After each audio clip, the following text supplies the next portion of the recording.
Election की आमद है। इंतखाबात में अब सिर्फ 6 रोज बाकी रह गए हैं। सियासी जमातों की कैंपेन अपने उरूज पर है, लेकिन सियासी मंजरनामे पर सियासत से ज्यादा अदालती केसेस जो है और अदालती फैसले छाए हुए हैं। चूंकि बानी शहबाज तहरीक इंसाफ को पे दर पे मिलने वाली सजाओं ने सियासी मंजरनामे को बदल कर रख दिया है।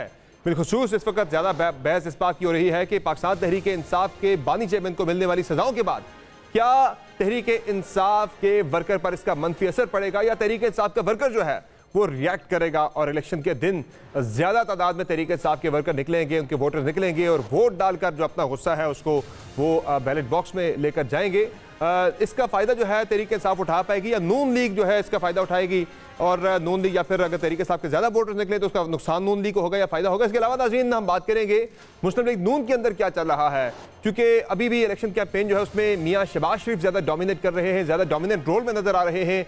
मियां नवाज शरीफ जो है वो इतना ज्यादा गर्मजोशी से इलेक्शन कैंपेन में हिस्सा नहीं ले पा रहे। नून लीग के अंदर चल क्या रहा है, कुछ खबरें आई हैं मियां नवाज शरीफ के हवाले से जो उन्होंने इन सर्कल्स में बात की है, 100 से ज्यादा नशिस्तों के हवाले से मशरूत किया है अपने वज़ारत उज़्मा के कैंडिडेट आने के हवाले से। इस पर भी आज के प्रोग्राम में हम बात करेंगे। और नाज़रीन इद्दत के केस के हवाले से और जो तोशाखाना केस है इस पर भी आज के प्रोग्राम में खुसूसी गुफ्तगू होगी। बात करेंगे पाकिस्तान तहरीक इंसाफ के सीनियर रहनुमा हामिद खान साहब से। सर बहुत शुक्रिया आपने प्रोग्राम में कीमती वक्त। पहले तो ये बताएं, ये जो पे दर पे सजाएं आपकी पार्टी कायद को हो रही हैं, इन सजाओं से आपका जो इलेक्शन है पाकिस्तान तहरीक इंसाफ का वो कितना इम्पैक्ट हुआ है? देखिए, इससे मैं नहीं समझता कि पाकिस्तान तहरीक इंसाफ के वोटर्स पे कोई असर पड़ेगा, क्योंकि उनको पता है कि सारा कुछ जो है ये जानते बूझते हुए जाली मुकदमात और जाली ट्रायल की बुनियाद पर किया जा रहा है, और उसमें कोई भी कानून और आइन की पाबंदी नहीं उस असरअंदाज हो रही है। और ये सारा कुछ जो किया जा रहा है पाकिस्तान तहरीक इंसाफ और उसके कायद को विक्टिमाइज करने के लिए किया जा रहा है, और पार्टी को इलेक्शन से बाहर करने के लिए, पार्टी के जो कैंडिडेट्स हैं उनको पीछे करने के लिए और दूसरे पार्टीज को फायदा पहुंचाने के लिए ये बदतरीन किस्म की इलेक्शन इंजीनियरिंग जो है उस वक्त की जा रही है। तो सर आपके वोटर आपको लग रहा है कि अब वो ज्यादा तादाद में निकलेंगे या मायूस हो गए? जो एक आपकी पार्टी खुद कहती है कि मकसद यही था कि हमारे वोटर जो है वो मायूस हो जाएं कि पार्टी कायद को जो है सजा पे सजा हो रही है और वो इलेक्शन डे पर वोट डालने के लिए कम तादाद में निकले। तो आपको क्या लग रहा है कि ये चीज़ जो है वो अदरवाइज आएगी, यानी कि ज़्यादा लोग निकलेंगे, या नॉर्मल आपको लग रहा है कि कोई खास फर्क इसका नेगेटिव या पॉजिटिव कोई नहीं होगा? देखिए, ये कमर वक्त है कहना, असल बात ये नहीं है। ये सजाएं सबको पता है जाली सजाएं हैं, ये सब उसके पीछे कौन से अनासर काम कर रहे हैं, और ये जो बेचारे जिनको जज बना के वहां पर बिठाया हुआ है किनके इशारों पे चल रहे हैं और क्या कुछ हो रहा है। ये लोग इस वक्त पाकिस्तान में पूरी तरह से अवेयर हो चुके हैं, उन्हें आगाही है कि ये क्या हो रहा है इस मुल्क के अंदर, किस किस्म का जुल्म सितम और जबर हो रहा है। हाँ, अलबत्ता जिस चीज की जो इफेक्ट करेगा और जो कर रहा है, एक तो बहुत ज्यादती की है, पार्टी से उसका सिंबल ले लिया गया, अब हर कैंडिडेट जो है अपने अपने सिंबल पे लड़ रहा है। दूसरी बात इसमें यह है कि जिस किस्म की जबर और तशद्दुद पीटीआई के कैंडिडेट्स, पीटीआई की लीडर्स और पीटीआई के वर्कर्स पर हो रहा है, इसकी मिसाल पाकिस्तान की तारीख में कहीं नहीं मिलती। अच्छा खान साहब, ये जो अलीमा खान साहबा कह रही हैं, वकला से कह रही हैं, वो कह रही हैं कि ये जो वकला तंजीमें हैं, जो वकला हैं, उनके ऊपर वो बड़ा सवाल उठा रही हैं, आपकी बरादरी पे वो बड़ा क्वेश्चन उठा रही हैं कि आप लोगों ने ये किस तरह के जो अपने जजेस ऊपर भेजे हैं, ये बार एसोसिएशन जो है वो क्या कर रही हैं, उन्होंने चेक एंड बैलेंस क्यों नहीं रखा चीज़ों के ऊपर? वो कह रही हैं आप में से ही लोग उठ के ऊपर आते हैं। वो बड़ा सख्त उन्होंने जो है इतराज़ उठाया है, बड़ा सख्त उन्होंने गिला शिकवा किया है, जो मुख्तलिफ वकला तंजीमें हैं और पूरी वकला बरादरी से उन्होंने बड़ा सख्त शिकवे कर रही हैं वो। देखिए जी, अलीमा खान क्या कहती क्या नहीं कहती मैं नहीं उसको कोई अहमियत देता, लेकिन हमारे वकला तंजीमें में मसाइल हैं जिनका उनको कोई दूर से भी कुछ इल्म नहीं है, लिहाजा मैं उनकी किसी बात का जवाब नहीं दे रहा। लेकिन मैं ये कह रहा हूँ कि यकीनी तौर पे हमारी तंजीमों में बहुत ज़्यादा असरअंदाज हो रहे ये सियासी जमातें हैं, उनका बहुत अमल दखल है, बहुत इन्वेस्टमेंट की जा रही है वकला को डिवाइड करने के लिए, वकला तंजीमों को डिवाइड करने के लिए। मौजूदा बहुत ज़्यादा वसाइल इस्तेमाल किए जा रहे हैं, नौकरियां बांटी जा रही हैं और वसाइल की तकसीम हो रही है, ये सब कुछ हमारे सामने है। लेकिन सर अलीमा खान जो बात करती हैं वो खुद से बात नहीं करती, वो तो खान साहब जो ने कहते हैं वही आके बाहर आके मीडिया से गुफ्तगू करती हैं। लगता है वो खान साहब के खिलाफ बाहर पहुंचा रही है, या वो आपको लग रहा है वो खुद से ये बात सारी कर रही हैं? उनकी अपनी ये राय है। उनको नहीं, खान साहब कभी भी उनके जरिए बात नहीं करेंगे। वो हम सब मिलते रहते हैं और मेरे साथ भी उनका कांटेक्ट है।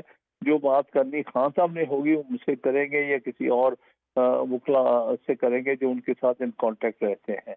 शी डजंट रिप्रेजेंट खान साहब इस हवाले से तो नहीं, ये वकला तंजीमों के वकला के हवाले से उनका कोई किसी किस्म का मैं नहीं समझता कि रोल होना चाहिए ही है। अच्छा सर, मुझे ये बताएं कि इंट्रा पार्टी इंतखाबात का मुझे जरा बता दें, बड़ी कन्फ्यूजन है इस हवाले से भी।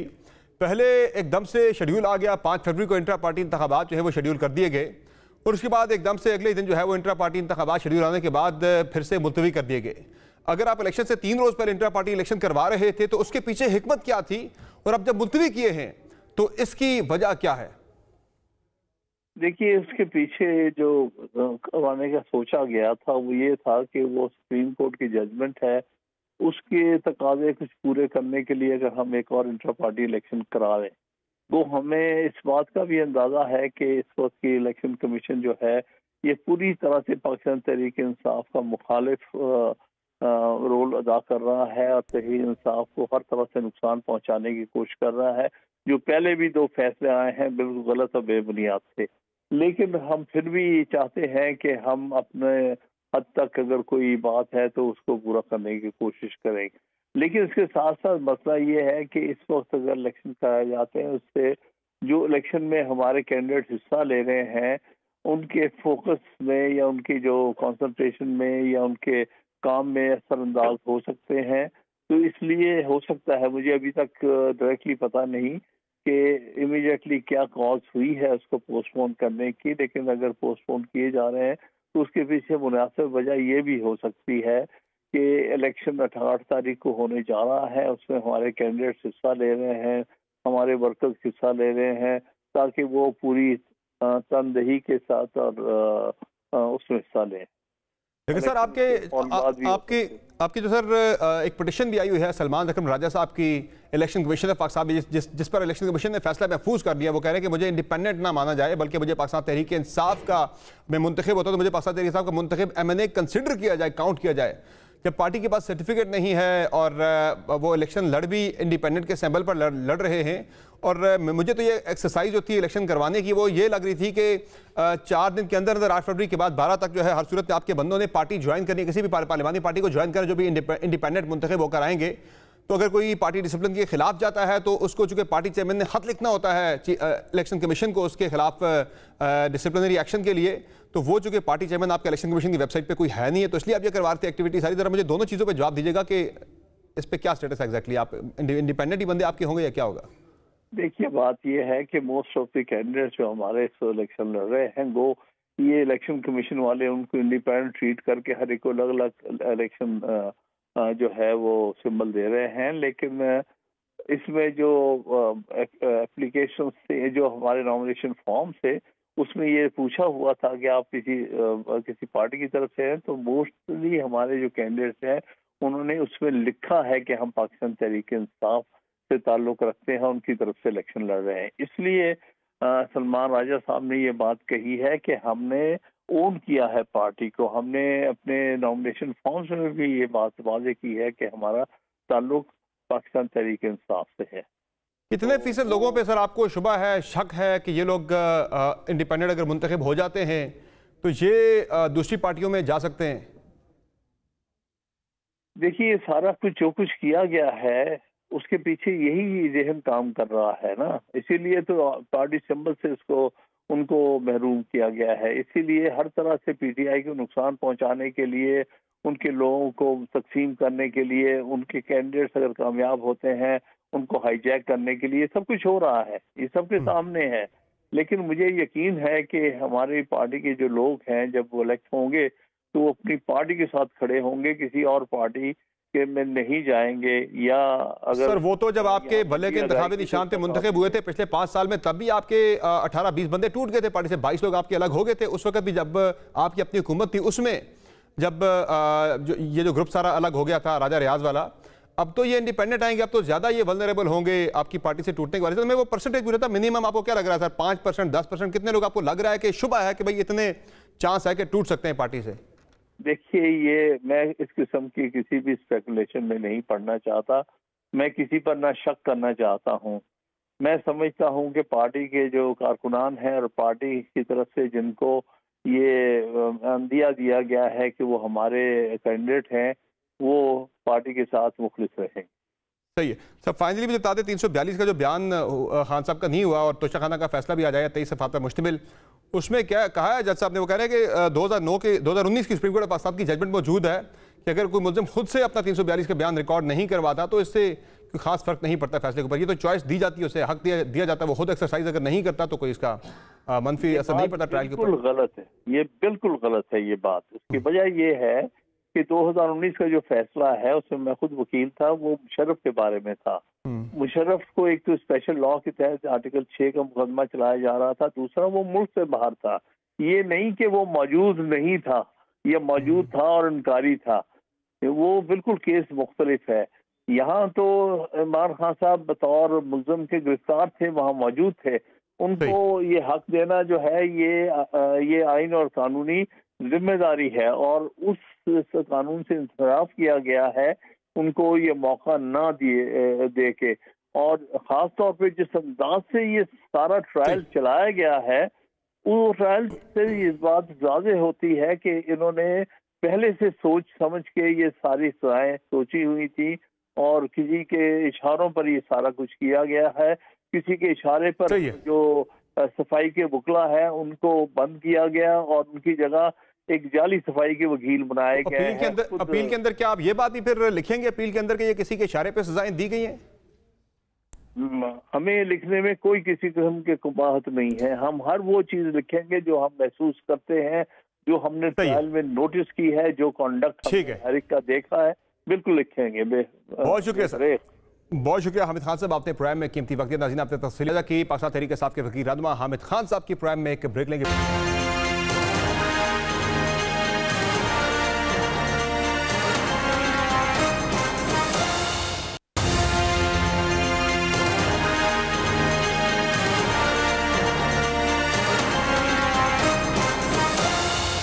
हमें ज्वाइन किया इस सेगमेंट में पाकिस्तान मुस्लिम लीग नवाज के सीनियर रहनुमा बैरिस्टर ज़फरुल्लाह साहब ने। बहुत शुक्रिया बैरिस्टर ज़फरुल्लाह साहब, आपने प्रोग्राम में कीमती वक्त दिया। सर, सबसे पहले तो ये बताएं कि इंतखाबात अब सिर्फ 6 रोज़ बाकी रह गए हैं। सर, ये जो बानी चेयरमैन तहरीक इंसाफ को सज़ा पर सज़ा हो रही है इलेक्शन से हफ्ता पहले, सर क्या समझते हैं आप, इसका फ़ायदा मुस्लिम लीग नून को हो रहा है या फिर नून लीग के लिए ये नुकसानदेह साबित होगा इलेक्शन डे पर? हमें तो, मेरा नहीं ख्याल हमें नुकसान होगा। हमने तो बड़ी अच्छी कैंपेन की है, अच्छे कैंडिडेट लॉन्च किए हैं और बड़े अच्छे हमारे जलसे हो रहे हैं। तो पीटीआई को शायद नुकसान हो जाए, लोग कुछ मायूस हो जाएंगे।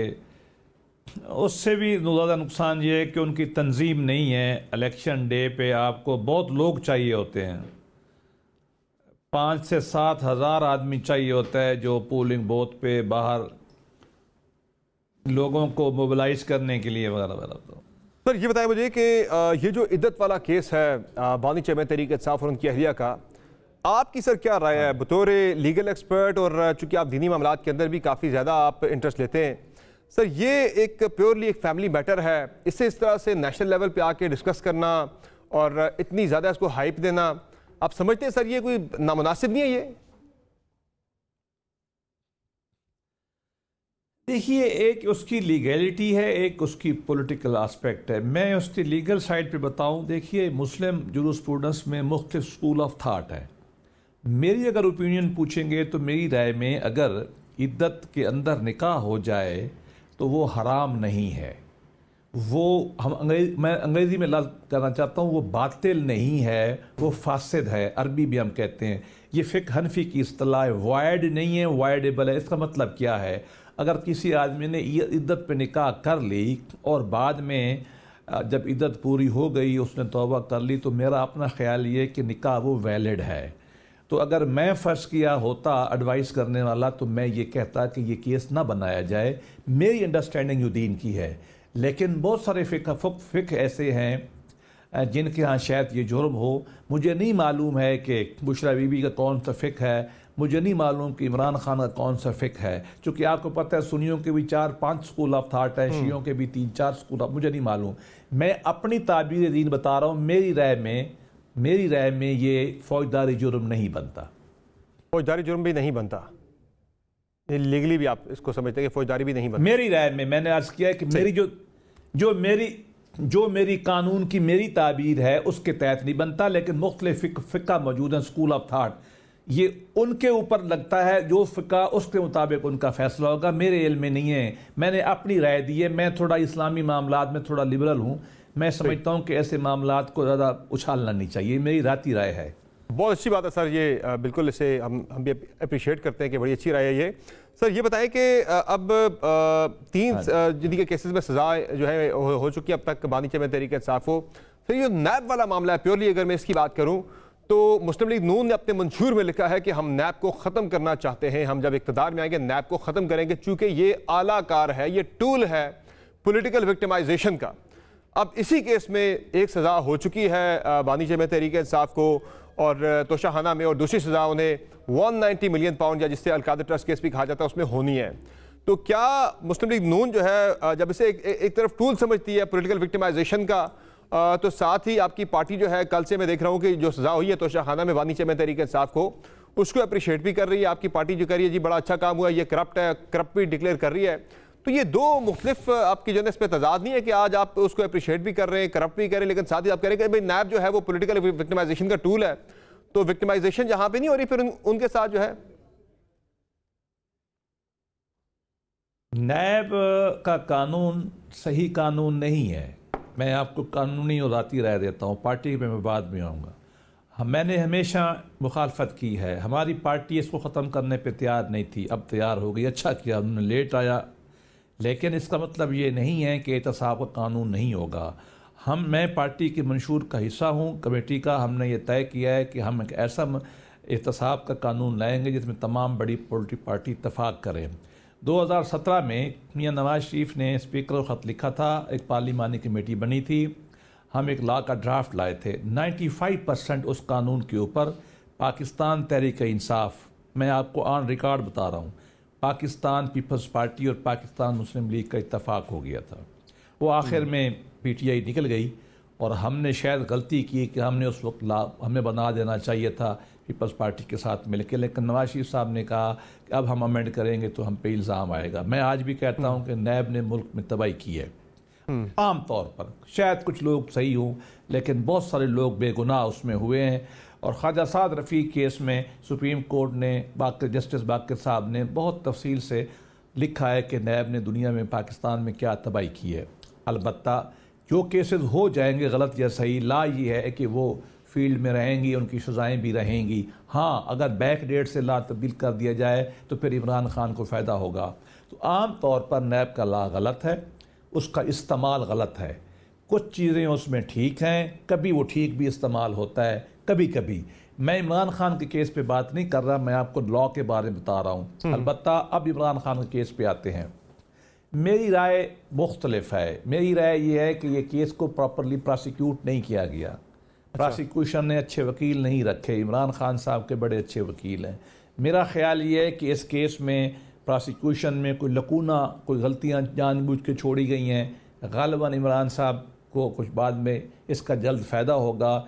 मुझे इसके अलावा एज ए वकील कुछ नज़र नहीं आता। अलबत्ता मैं ये समझता हूँ कि किसी आदमी को इसलिए नहीं छोड़ना चाहिए कि वो पॉलिटिशियन है, और किसी आदमी को इसलिए सज़ा नहीं देनी चाहिए कि वो पॉलिटिशियन है। अल्लाह को जवाब देना है, जज साहबान ने अल्लाह को जवाब देना है, इमरान खान ने और प्रोसिक्यूशन ने और नैब ने, हर एक को इंसाफ के मुताबिक चलना चाहिए। इंसाफ सुप्रीम है, इंसाफ हर एक के लिए मुफीद है। और सर ये जो आप 62-63 के आर्टिकल को भी असल उसकी शेप में, असल शक्ल में बहाल करने का जो आपने मंशूर में लिखा आपकी पार्टी ने, इसमें ज़ाहिर आपको आईनी तरमीम करनी पड़ेगी। आईनी तरमीम के लिए शायद आपको तहरीक इंसाफ से बात भी करनी पड़े, शायद आपको पीपल्स पार्टी से बात भी करनी पड़े। तो पीटीआई से भी आप फिर बात करेंगे इसको ख़त्म करने के लिए, एक नेशनल लेवल पे कंसेंसस पैदा करने के लिए? क्यों देखिए, क्यों नहीं करेंगे? वो पॉलिटिकल पार्टी के तौर पे रहे तो हम तो उनको वेलकम करेंगे। देखिए 2014 में वो धरने पे चढ़े हुए थे हमारे खिलाफ।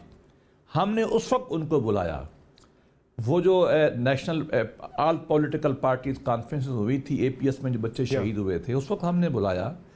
खान साहब 2 दफ़ा आए, उसमें नेशनल एक्शन प्लान बना, उसको अप्रूव करने के लिए भी आए। हालांकि उस वक्त धरने में हमारे खिलाफ चढ़े खड़े थे। 121 लॉ बने हमारी पार्लियामान में उस ज़माने में, 121 में हमने इनसे मुशावरत की, और अक्सर में ये हमें कहते थे, आखिर में अपने सजेशन देते थे, अच्छी बातें करते थे, मैं ये इनकार नहीं करता, लेकिन हम उसको ले लेते थे, उठते हुए कहते थे हम पार्लियामान में वोट नहीं देंगे, वोट हमें नहीं देते थे। लेकिन फिर भी हमने हाथ बढ़ाए रखा। इन्होंने हमसे बात नहीं की। जब ये प्राइम मिनिस्टर बने, बिलावल जरदारी ने, आसिफ खान जरदारी ने, हमारे लीडर शहबाज शरीफ ने कहा, भाई प्राइम मिनिस्टर साहब हम आपको मानते नहीं है, लेकिन you are a prime minister, आओ हम आपसे बात करते हैं। तो कहते हैं राइट और रॉन्ग बाइंड्रीज में देखते हैं। वो कहते हैं मैं ठीक हूं, आप गलत हैं, आप सारे चोर हैं, मैं ईमानदार हूं। इस तरह नहीं, ये फाशिज्म का व्यू है। उनका तजर्बा आज तक हमारे साथ खान साहब बैठे हैं। नो, ये तो अब जब बंदा वो, अल्लाह माफ़ करे, मैं ये नहीं कहता कि जब मतलब सख्त बात आ रही है मिसाल नहीं देता मैं आज भी कहता हूं कि उनको चाहिए कि वो कहें कि हम पॉलिटिकल पार्टी के तौर पे आएंगे, हम जिलाओ घिराओ नहीं करेंगे, हम आपको गालियां नहीं करेंगे। खान साहब तो अमेरिका में जाके हमारे खिलाफ गालियां निकाल के जेलों की बातें करता था। ये कोई बातें करने वाली हैं? हम तो 26 मेरे लीडर गिरफ्तार थे 26 इलेक्शन में, इनके तो एक है, बीबी 2 दिन बाद हुई है। मरियम, देखो ना, हम बातें नहीं करना चाहते, ये बिटरनेस है। मियां नवाज शरीफ ने उस दिन भी कहा है कि अगर मैं हार भी गया ना, मंशूर जब लॉन्च हुआ है, मैं बैठा था, उन्होंने कहा कि देखो हमारी गवर्नमेंट थी, जरदारी साहब ने पीपल पार्टी हमारे साथ ताउन किया, उनकी गवर्नमेंट आई तो मेगा इश्यूज पे हमने किया, हमारे खिलाफ ये धरने पर चढ़ गया। आज वो कह रहे थे कि मैं जीतूंगा, मैं सही सियासत करूंगा, मैं हारूंगा, हमारी पार्टी हारेगी, हम धरने फिर भी नहीं करेंगे। हम एक पॉलिटिकल पार्टी है, 1906 से हम मौजूद है, हमने मिलजुल के सीखा है चलना।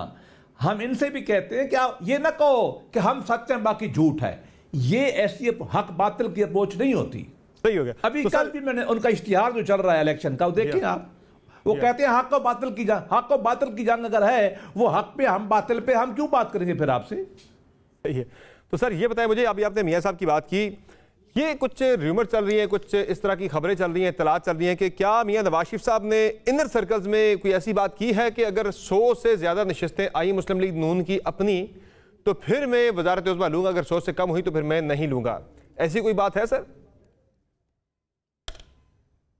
मेरा नहीं ख्याल। देखो, इस तरह इनर की बातें तो मुझे, मैं क्या बता सकता हूँ ना, ऐसी होती हैं, ये यार लोग कहानियाँ छोड़ते हैं।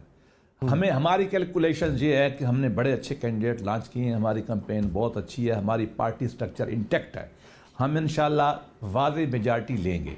लेकिन उसके बाद मेरा अपना ख्याल ये है कि गालिबन जो मैंने फील किया है कि गालिबन मियां नवाज शरीफ फिर भी कुछ बड़ी पार्टियों को साथ रखेंगे, जो उनका मिजाज नज़र आता है, क्योंकि वो कहते रहते हैं कि अब मुल्क के मसाइल एक आदमी हल नहीं कर सकता। ये टिकटों पर जो भी कौम फैसला करेगी, मैंने तो आपको बताया, मियां साहब ने तो अल्लाह कह दिया भाई अगर हमें कौम वोट नहीं देंगे हम पोजीशन में चले जाएंगे, और हम फिर भी धरने नहीं करेंगे, हम पॉलिटिक्स करेंगे।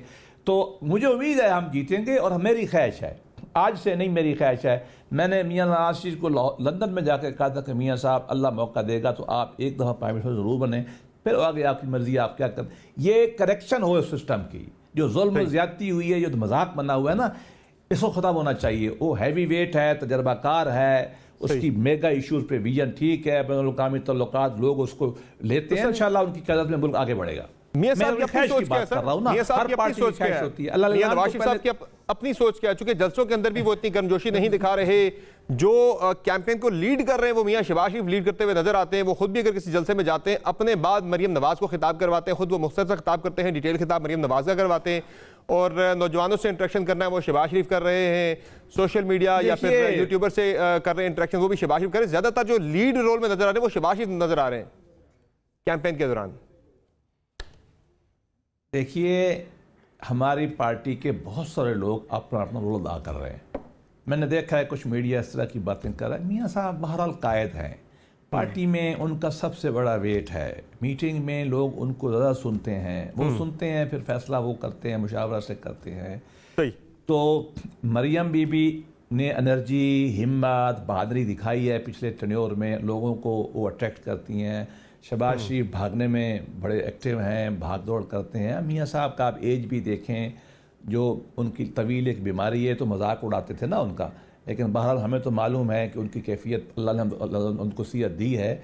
वो भी कैंपेन में मुस्तकिल जा रहे हैं, कई शहरों में जा रहे हैं, वो कर रहे हैं। तो ये तकसीम कार होता है ना, मिल के लोग कर रहे हैं, कुछ लोग इलाके में कर रहे हैं, कुछ बड़े पैमाने पे कर रहे हैं। तो मियाँ साहब अपना काम करते हैं, तो ये मिली जुली एक तंजीम है। इसमें डिवीजन पैदा करना, कौन आगे है कौन पीछे, ये बात सही नहीं है। सर मुझे ये बताएं कि दो चीज़ें मैंने आपसे मजीद पूछी। सर एक ये बताएं कि ये जो तहरीक इंसाफ की तरफ से एक पिटीशन भी आई है, सलमान अकरम राजा साहब की लगी हुई है, उस पर फैसला महफूज है कि जो तहरीक इंसाफ के लोग इलेक्ट होंगे वो लड़ तो इलेक्शन एज इंडिपेंडेंट कैंडिडेट लड़ रहे हैं, लेकिन वो कह रहे हैं कि हमने अपने नॉमिनेशन पेपर के ऊपर लिखा हुआ है कि हम पाकिस्तान तहरीक इंसाफ के कैंडिडेट हैं। अपने नॉमिनेशन फॉर्म के अंदर अपने तहरीक इंसाफ का नाम लिखा हुआ पार्टी का। वो कह रहे हैं कि जीतने के बाद पाकिस्तान तहरीक इंसाफ के ही ये बन जाएंगे और पार्टी डिसिप्लिन इनके ऊपर अप्लाई होगा। आपकी क्या राय है सर, ये आज़ाद जो है मुकम्मल आज़ाद हो जाएंगे, कोई पार्टी डिसिप्लिन इनके ऊपर अप्लाई नहीं होगा या किसी हद तक हो सकेगा? देखिए, एक है वो कानून जो इस वक्त राइज है।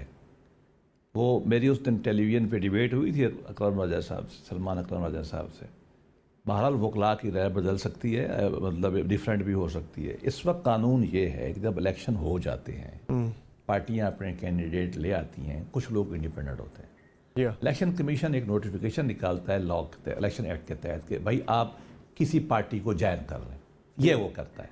अब सवाल ये पैदा होगा यहाँ, जो पहले आज तक पाकिस्तान की लीगल हिस्ट्री में पैदा नहीं हुआ, कि क्या जिन पार्टियों ने इलेक्शन लड़ा है, कंटेस्टिंग पार्टी, ये इंडिपेंडेंट उसको ज्वाइन कर सकते हैं, हाँ, या जिन्होंने कंटेस्ट नहीं किया उसको भी ज्वाइन कर सकते हैं। मेरी राय में इसकी जुडिशल ईमानदारी की बात करनी चाहिए। मैं आपको पता है इन मामलात में पार्टी पॉलिटिक्स में मैं नहीं पढ़ता। ईमानदाराना राय यह है कि मेरी ज़ाती इल्म की हद तक ये जुडिशल फंक्शन पे तौर पर कोर्ट्स में, सुप्रीम कोर्ट तक में ये मसला आज तक नहीं किया, लेकिन प्रैक्टिस यही है कि जो पार्टियां कंटेस्ट करती हैं उनमें जाती हैं। ये चैलेंज होगा, अदालतों में जाएगा, सुप्रीम कोर्ट इसको वंस फॉर ऑल तय कर देगी। लेकिन एक बात याद रखें, हमारे टिकट बैक डेट से छीने गए थे 14 सेनेट के, और हमारे कैंडिडेट पूरा टर्न्योर आज तक जो है वो इंडिपेंडेंट है। इनको अगर नया रास्ता मिलता है तो फिर हम पूछेंगे कि मुल्क में क्या दो कानून है, एक लाडले के लिए, एक हमारे लिए। हमारे 14 सेनेट के टिकट छीन लिए गए थे, आपको याद है, आज तक इंडिपेंडेंट है वो। क्यों?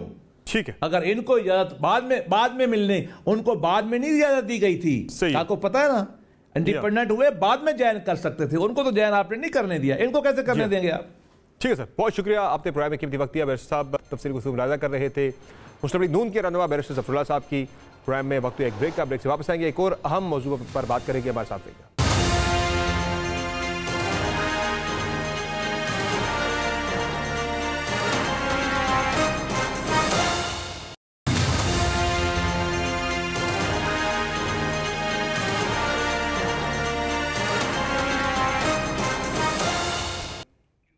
वेलकम बैक नाज़रीन। सर्वेज और इलेक्शन कैंपेन तो अपनी जगह, लेकिन ऑन द ग्राउंड किस पॉलिटिकल पार्टी की पोजीशन ज़्यादा मुस्तहकम है, इस हिस्से में शामिल करेंगे। एनालिसिस हमें ज्वाइन किया है सीनियर साफ़ी और तजज़ियाकार आसमा शराई साहब ने। बहुत शुक्रिया आसमा शराई साहब, आपने प्रोग्राम में ज्वाइन करेंगे। ये बताएं कि अब इलेक्शन में सिर्फ 6 रोज़ बाकी रह गए हैं और इलेक्शन कैंपेन बड़े ज़ोर शोर से जारी है। ये बताएं कि आपको किस पॉलिटिकल पार्टी की कैंपेन ज़्यादा इंप्रेसिव नजर आ रही है? कैंपेन से हट के ऑन द ग्राउंड सिचुएशन आपको किस पार्टी की ज़्यादा मुस्तहकम नजर आ रही है? बहुत शुक्रिया समर। मेरा ख्याल है कि अब तो ये ऑब्वियस ही होता चला जा रहा है कि कौन सी पॉलिटिकल पार्टी जो है वो एक मौसर कैंपेन रन कर रही है। गो के पाकिस्तान मुस्लिम लीग नवाज जो है काफ़ी लंबा अरसा, यानी 21 अक्टूबर को जो मियां नवाज शरीफ वापस आए उसके बाद से लेके पिछले कोई 1.5 हफ्ते पहले तक जो है वो बिल्कुल गैर मुतहरिक थे, लेकिन फिर वो मुतहरिक नज़र आए और उनकी कैंपेन भी है। लेकिन जो सारे चारों सूबों के अंदर मौसर कैंपेन है, बिलाशुबा पाकिस्तान पीपल्स पार्टी उसको बहुत अच्छे तरीके से रन कर रही है। उनका फोकस सिर्फ पंजाब नहीं है, सिर्फ सिंध नहीं है, बल्कि वो पंजाब और खैबर पख्तूनख्वा और इवन बलूचिस्तान जो है वहाँ पे भी मुतहरिक नजर आते हैं अपने पॉलिटिकल एजेंडे के साथ। पाकिस्तान मुस्लिम लीग नवाज हमें ज़्यादा सेंट्रल पंजाब में ही मुतहरिक नज़र आती है और रहीम यार खान राजनपुर के अंदर भी हमने उनके जो सराय की वसेब है वहाँ पे हमने उनके जलसे देखे हैं। लेकिन लेकिन इक्का दुक्का हमें खैबर पख्तूनख्वा में नजर आए उनके जलसे, ज्यादा हमें जो है वो पंजाब और खास करके जो सेंट्रल पंजाब है वहां पे नजर आते हैं। तो एक पूरी कैंपेन अपने एजेंडे और प्रोग्राम के साथ जो है वो पाकिस्तान पीपल्स पार्टी लोगों को बता रही है। इवन आज पहला जलसा जो है वो मौलाना फजल रहमान साहब ने एक काफी अरसे के बाद, यानी मैं पिछले 1.5 हफ्ते की अगर बात करूं, उसमें हमें टांक में उनका जलसा नजर आया और उनका भी इक्का दुक्का ही जलसे हमें उनके जो है वो नजर आते हैं। तो मेरा ख्याल है कि पॉलिटिकल पार्टीज जो है वो और ज्यादा उनको मुतहरिक होना चाहिए था, और बिलाशुबा पाकिस्तान तहरीक इंसाफ अगर होती तो और ज्यादा कंपटीशन होता और ज्यादा उनके जलसों की वजह से उनके जो सियासी मुखालिफिन है उनको जलसे करने पड़ते। लेकिन अब जो सूरत हाल है वो कतई तौर पर मुख्तलिफ है।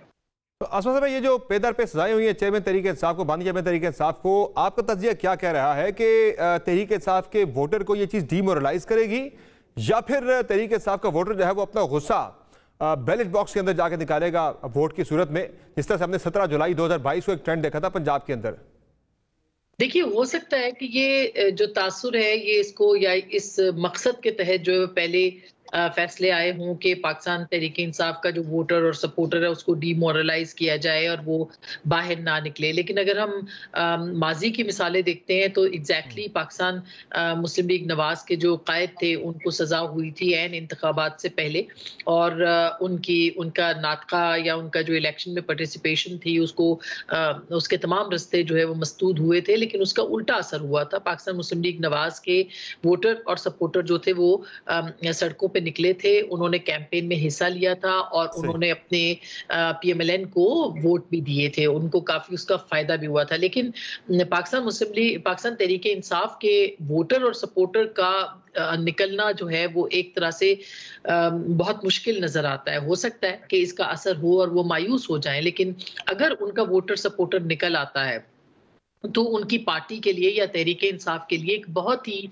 गोल्डन चांस होगा कि वो उसको कैश करवाएं। और आपने देखा होगा कि जितनी भी कैंपेन है तहरीक इंसाफ की सोशल मीडिया के ऊपर है वो आपको मेन स्ट्रीम मीडिया के ऊपर नजर नहीं आती, और उसके ऊपर भी वो एक ही चीज पे कैंपेन कर रहे हैं कि 8 फरवरी को उनका सपोर्टर या उनका वोटर जो है वो निकल आए और उनके जो हिमायत याफ्ता अरकान हैं उनको वो वोट करे।